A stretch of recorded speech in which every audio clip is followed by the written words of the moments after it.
kaya nila ang sagot ng people, Sean? Tara, samahan mo ang barkada namin. Saan po ito? Oh, pangalan po natin. Hi, I'm Alisa po.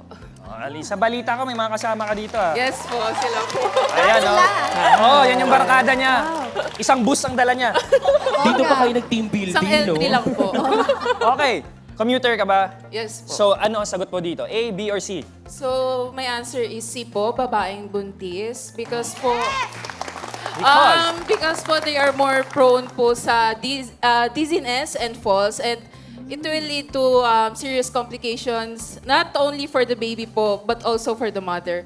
And ang sabi nga po nila is, pag buntis ka, nakabaon ng isang paa mo sa hukay. So, Wow! however po, I'm not saying naman po na hindi deserve ng seats yung nung lola and yung nanay Hindi, na wag may na. sanggol.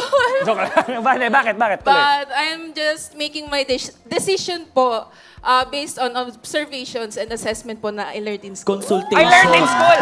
Bakit? Consultation. Ano ba? What do you mean learned in school? What do you mean by that? Nursing. Ayun na nga. I was Kaya about to naman say, pala. sabi ko, Kaya grabe, naman pala. may medical analysis tayo.